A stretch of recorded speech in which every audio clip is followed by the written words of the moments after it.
My name is Rhonda. I'm Souther's mom. Tell me about my family medical history. Oh, I'd be happy to do that, Souther.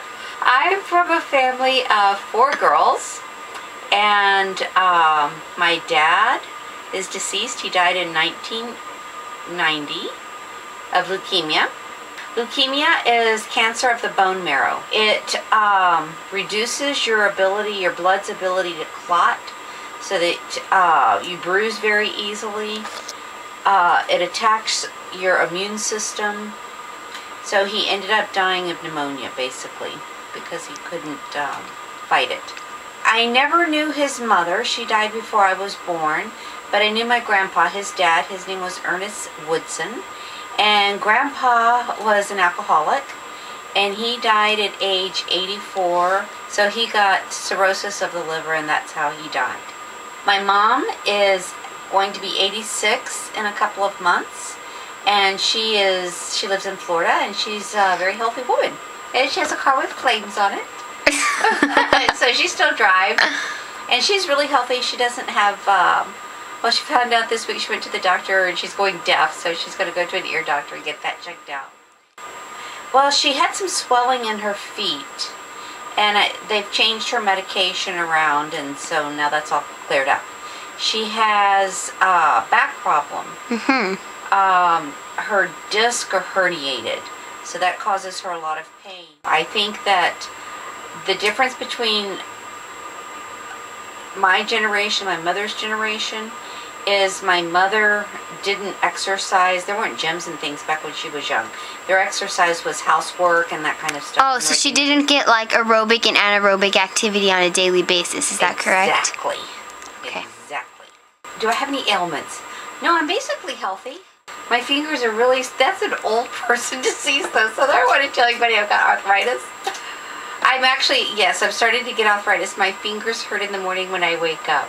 Don't you have TMJ in your jaw? I do. I do too. So that's hereditary then. But you know what though? That's also self-induced by stress, by gritting your teeth at night.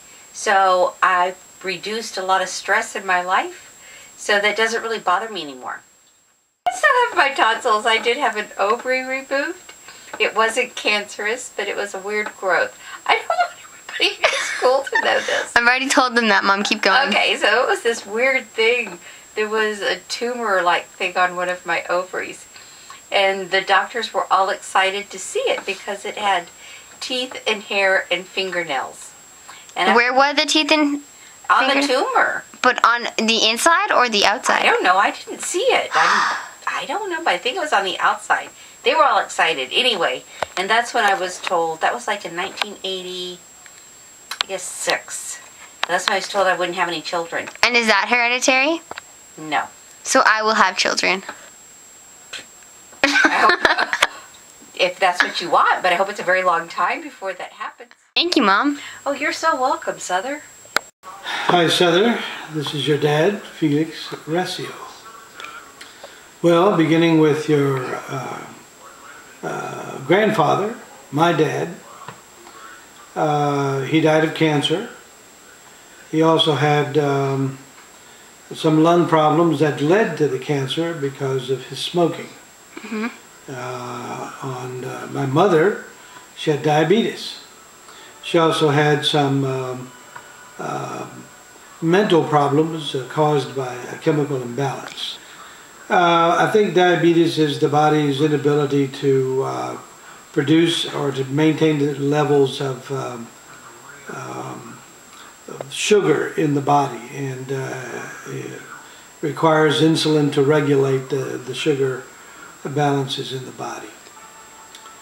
Her mental thing was is called, if I remember correctly, it was an undifferentiated schizophrenia. This happened way back in the very early 60s, like 1960, 61, 62.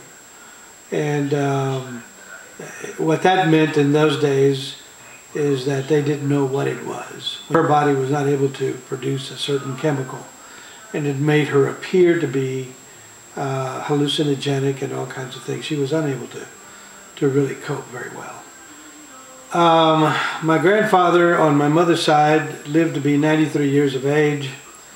I understand that he had, and I'm not sure what this is, but I think it has something to do with a blood disease called lupus. But it was very mild because he lived to be a very old man. In fact, he died the day he came home from work. My grandmother suffered a stroke.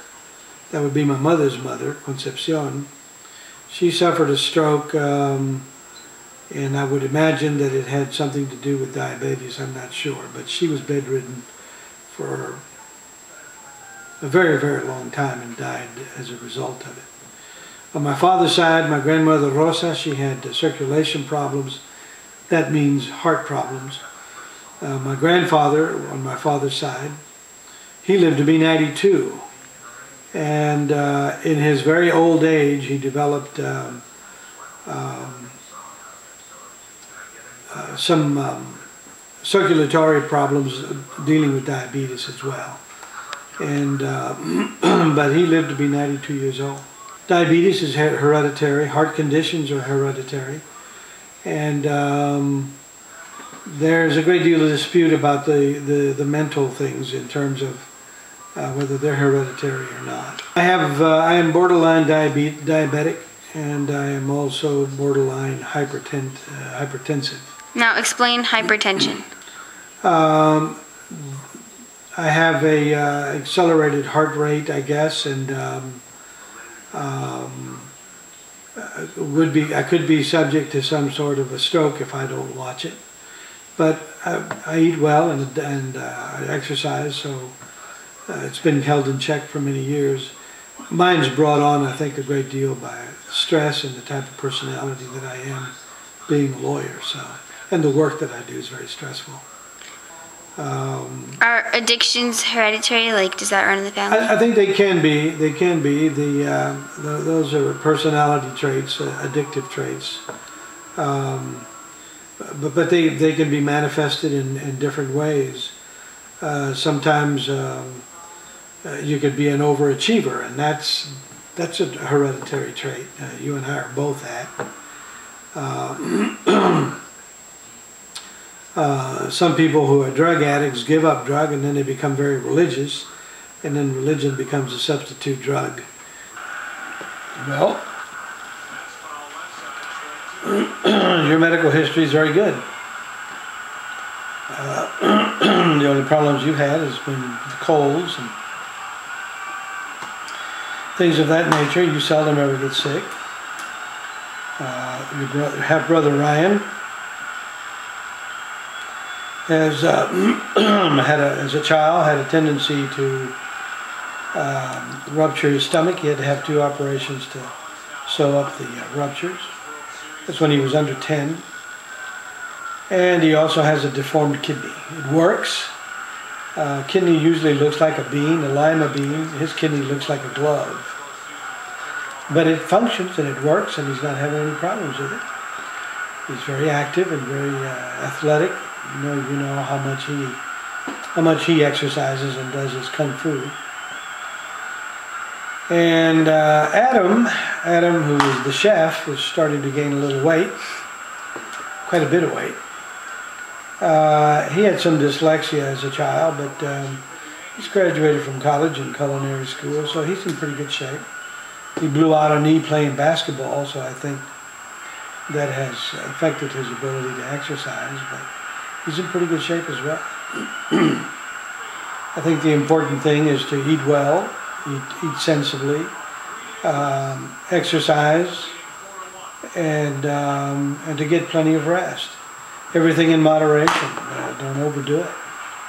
But I think that if you do those things, that all of you are going to be pretty healthy. I don't think you're going to have, aside from the problems that everybody has with aging and things like that, but you never know. I mean, there's no guarantee that just because you are prone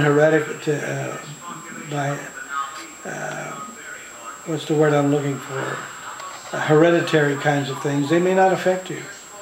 But you could have other things that the rest of the family doesn't have. So it's sort of a roll of the dice. And as long as you take care of yourself, I mean, that's the best you can do. Okay. Well, thank you, Dad. Okay, man.